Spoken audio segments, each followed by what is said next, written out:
आज हम लोग अब पढ़ेंगे अभी structure of manganate ion and परमैग्नेट। Magnet and परमैग्नेट का स्ट्रक्चर देखेंगे। ये है मैग्नेट आयन, दोनों ही टेट्राहेड्रल, दोनों क्या है, ठीक है, दोनों ही टेट्राहेड्रल, ठीक है। इसमें मैग्नेट आयन में दो तो जो है सिंगल बॉन्ड है और दो तो डबल बॉन्ड है। इसमें जो है पैरामैग्नेटिक, मतलब इसमें अनपेयर्ड इलेक्ट्रॉन, 11 में पढ़ाया था पैरामैग्नेटिक पकड़ने के लिए अनपेयर्ड इलेक्ट्रॉन है ना। इसमें अनपेयर्ड इलेक्ट्रॉन है, इसके डी ऑर्बिटल, इसीलिए ये पैरामैग्नेटिक है और ग्रीन कलर का है, ठीक है। ये पैरामैग्नेटिक है, इसका मैग्नेटिक कैरेक्टर क्या है, पैरामैग्नेटिक, कलर इसका क्या है, ग्रीन है, शेप क्या है इसका, टेट्राहेड्रल है। इसमें चार्ज कितना है, दो नेगेटिव चार्ज, समझ गए हैं।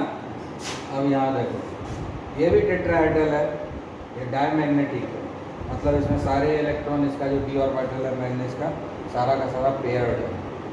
मैग्नीज का जो डी ऑर्बिटल है उसके सारे इलेक्ट्रॉन पेयर हो चुका है, इसलिए ये डायमैग्नेटिक है। इसका कलर जो है पर्पल है, समझ गए कि नहीं है। MnO4, इसके ऊपर एक ही नेगेटिव चार्ज है, सिर्फ इस ऑक्सीजन, इसमें दो नेगेटिव चार्ज है, एक नेगेटिव चार्ज यहाँ, एक नेगेटिव चार्ज यहाँ। ये हो गया मैग्नेट आयन, जब दो नेगेटिव चार्ज है। जब एक नेगेटिव चार्ज रहेगा तो परमैग्नेट, यहाँ पोटेशियम सोडियम जो डालना है डाल सकते हैं, समझ में आ गया। ये इसका स्ट्रक्चर है, समझ गया कि नहीं है। अब इसमें जो पाई बॉन्डिंग है, यहाँ पर भी पाई है, यहाँ पर भी पाई, दो तो पाई यहाँ बन रहा है, एक यहाँ एक यहाँ, इसमें 3 तो पाई बन रहा है, सिग्मा के साथ 1 2 3 तो पाई भी बन रहा है। ये जो पाई बन रहा है ना, इसका डी ऑर्बिटल और ऑक्सीजन का पी, पाई किस में बन रहा है, पाई बॉन्ड कैसे बन रहा है, पाई बॉन्ड बन रहा है D of Mn and P of, ये दोनों important, D orbital of manganese and P orbital of oxygen, है ना। डी ऑर्बिटल मैग्नीज का और पी ऑर्बिटल ऑक्सीजन का इन्वॉल्व है पाई बॉन्डिंग, समझ गए, क्लियर हुआ। तो इसका स्ट्रक्चर बहुत ही आसान है, कोई बहुत जो है डिफ़िकल्ट नहीं है, ठीक है, कोई दिक्कत। तो अब हम लोग इसका प्रॉपर्टी पढ़ेंगे, और इसका प्रॉपर्टी में मेनली जो पढ़ना है वो ऑक्सीडाइजिंग प्रॉपर्टी पढ़ना है, ठीक है। और ये oxidising property show acidic medium में भी करता है, न्यूट्रल में भी करता है। जैसे कि पोटेशियम डाइक्रोमेट जो है ऑक्सीडाइजिंग प्रॉपर्टी एसिडिक मीडियम में शो करता है, बाकी बेसिक मीडियम में ऑक्सीडाइजिंग प्रॉपर्टी शो नहीं करता है, समझ गए, न्यूट्रल में भी शो नहीं करता है। लेकिन परमैग्नेट आयन जो है एसिडिक मीडियम में भी शो करता है ऑक्सीडाइजिंग प्रॉपर्टी, बेसिक मीडियम में भी शो करता है ऑक्सीडाइजिंग प्रॉपर्टी, और न्यूट्रल मीडियम में भी ऑक्सीडाइजिंग प्रॉपर्टी शो करता है। ऑक्सीडाइजिंग प्रॉपर्टी शो करता है, इसका मीनिंग है कि ये जो है लॉस दूसरे को ऑक्सीडाइज करता है, मतलब खुद रिड्यूस होता है बस में, मतलब इसका एक्स्ट्रा चांसेज है कि एक्स्ट्राऑर्डिनरी चांस है कि ये रिड्यूस हो जाएगा आसानी से। ये भी स्ट्रॉन्ग ऑक्सीडाइजिंग एजेंट में ही आता है, जैसे पोटेशियम डाइक्रोमेट आता है ना स्ट्रॉन्ग ऑक्सीडाइजिंग एजेंट के रूप में, उसी तरह से पोटेशियम परमैग्नेट भी स्ट्रॉन्ग ऑक्सीडाइजिंग एजेंट के रूप में आता है, ठीक है, समझ गए। अब हम लोग पढ़ेंगे इसका ऑक्सीडाइजिंग प्रॉपर्टी, ठीक है।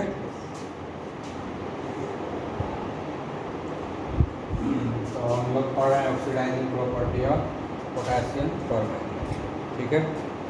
तो ये जो पोटेशियम परमैग्नेट है acidic medium, basic medium as well as in neutral medium, तीनों ही मीडियम में ये अपना ऑक्सीडाइजिंग प्रॉपर्टी को शो करता है और स्ट्रॉन्ग ऑक्सीडाइजिंग एजेंट है, ठीक है। तो इससे देखो एसिडिक मीडियम में हम लोग इसमें जो है पोटेशियम परमैग्नेट सॉल्यूशन में हम लोग कॉन्सनट्रेटेड सल्फ्यूरिक एसिड का 4-5 ड्रॉप डाल देते हैं और मीडियम हो जाता है एसिडिक।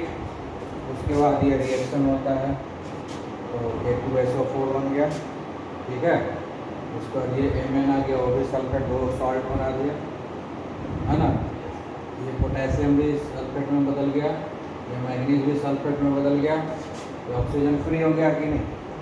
नेसेंट ऑक्सीजन रिलीज, इसका हाइड्रोजन रिलीज हुआ, वो कुछ ऑक्सीजन के साथ मिलके वाटर बनाया, जो रेस्ट ऑक्सीजन बच गया और नेसेंट ऑक्सीजन के रूप में रिलीज हो गया। 5 नेसेंट ऑक्सीजन रिलीज कर रहा है। 2 मोल पोटेशियम परमैंगनेट, कितना है ये? 2 मोल पोटेशियम परमैंगनेट कितना नेसेंट ऑक्सीजन रिलीज कर रहा है? 5। High quantity of nascent oxygen release हो रहा है कि नहीं? ये ना nascent oxygen strong oxidising agent है, वो सबको ऑक्सीडाइज कर देता है। तो नेसेंट ऑक्सीजन का प्रोडक्शन ही मेन रीजन है जिसके चलते ये ऑक्सीडाइजिंग प्रॉपर्टी शो कर रहा है। तो पूछेगा main reason behind why it shows the oxidising property. तो इन एसिडिक मीडियम में it releases the nascent high nascent oxygen, है ना। और अगर इसी को हम आयनिक इक्वेशन लिखते हैं तो हमको पता चल जाता है कि कितना इलेक्ट्रॉन ये एक्सेप्ट करता है। तो देखो 1 mole permanganate ion accept 5 electron. Acidic medium का ये है इंडिकेशन कि H+ है, इसमें 5 इलेक्ट्रॉन एक्सेप्ट कर रहा है अकेले, है ना। The high quantity of electron accept कर रहे हैं, strong tendency to get reduce है, रिड्यूस होने का हाई टेंडेंसी है, ठीक है।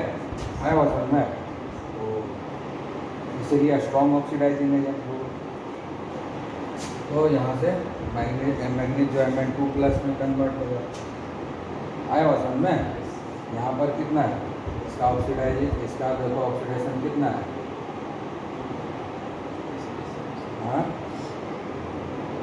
कितना हुआ? 8 हुआ, है ना। -1 है, इस पर +7 होगा, तो +7 से +2 हो गया। इसका ऑक्सीडेशन क्या है? +5 +7 है, इसका ऑक्सीडेशन स्टेट कितना है? +7, तो +7 से +2 हो गया, यानी 5 इलेक्ट्रॉन एक्सेप्ट किया, लिखा हुआ है, समझ गया कि नहीं। और इसका जो रिडक्शन पोटेंशियल है वो भी हाई है, 1.52 वोल्ट है, प्लस में है, पॉजिटिव में है, नेगेटिव नहीं है। तो इसलिए strong tendency to get reduce है। रिडक्शन पोटेंशियल हायर साइड में है ना, पॉजिटिव साइड में है ना, तो इसका strong tendency to get reduce है। खुद वो रिड्यूस होना चाहता है क्योंकि उसका reducing reduction potential high, reduction potential high होने के चलते ये खुद रिड्यूस होना चाहता है ना। इसलिए दूसरे को जल्दी ऑक्सीडाइज करेगा तब ना खुद भी जल्दी रिड्यूस होगा। इसलिए स्ट्रॉन्ग ऑक्सीडाइजिंग एजेंट हुआ क्योंकि दूसरे को जल्दी ऑक्सीडाइज करता है और खुद भी जल्दी रिड्यूस होता है। अब अगर न्यूट्रल या अल्कलाइन मीडियम का बात करेंगे, ठीक है ना, तो उसमें तो वाटर से रिएक्शन होगा ना। पानी में डाल देंगे basic sodium hydroxide potassium hydroxide का बेंच सॉल्यूशन का 8-10 बूंद डाल देंगे, मीडियम हो जाएगा बेसिक, ठीक है ना। उसके बाद रिएक्शन होगा वाटर के साथ, ये बेसिक वाटर है ना। अल्कलाइन मीडियम या न्यूट्रल रहेगा तो भी यही रिएक्शन होगा। न्यूट्रल रहेगा थोड़ा सा स्लो होगा रिएक्शन, न्यूट्रल रहेगा तो थोड़ा स्लो रहेगा, और जब हम उसको बेसिक बना देंगे तो यही रिएक्शन फास्ट हो जाएगा। इतना ही डिफरेंस होगा और कोई डिफरेंस होने वाला नहीं है, क्योंकि रिएक्शन तो बेस के साथ करेगा नहीं, करेगा रिएक्शन वाटर के साथ। ये वाटर के साथ रिएक्शन किया, पोटेशियम जो है पोटेशियम हाइड्रोक्साइड बन गया, मैग्नीज जो है मैग्नीज डाइऑक्साइड में बदल गया, है ना, और 3 नेसेंट ऑक्सीजन रिलीज किया, ठीक है। इससे कम रिलीज किया। एसिडिक मीडियम में और ज़्यादा स्ट्रॉन्ग है ऑक्सीडाइजिंग एजेंट, बेसिक और न्यूट्रल मीडियम में भी ऑक्सीडाइजिंग एजेंट है, लेकिन एसिडिक मीडियम के कंपैरिजन में ये थोड़ा सा यहाँ पर ऑक्सीडाइजिंग प्रॉपर्टी इसका कम है, ठीक है। अब इसका जरा आयनिक इक्वेशन देखो, 3 ही इलेक्ट्रॉन एक्सेप्ट करता है, यहाँ 5 एक्सेप्ट कर रहा था अकेले।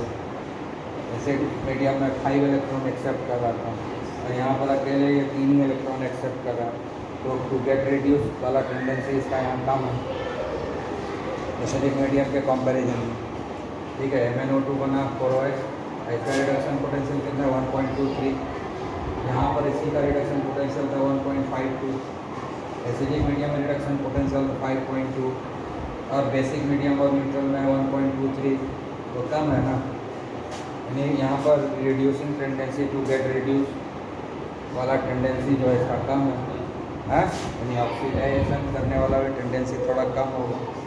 यानी एसिडिक मीडियम में बहुत ही अच्छा ऑक्सीडाइजिंग प्रॉपर्टी है, उससे थोड़ा मॉडरेट हो जाता है जब वो बेसिक कंडीशन या वो न्यूट्रल मीडियम में रहता है, तो उसका ऑक्सीडाइजिंग प्रॉपर्टी थोड़ा सा कम है। समझ में आ गया? तो हम लोग कल पढ़ेंगे एग्जाम्पल के साथ, ठीक है, कि किसको किसको ये ऑक्सीडाइज करता है, किसको एसिडिक मीडियम में ऑक्सीडाइज करता है, किसको न्यूट्रल मीडियम में करता है, किसको अल्कलाइन मीडियम में करता है। अल्कलाइन मतलब बेसिक मीडियम, ठीक है, क्लियर हो गया? अभी तक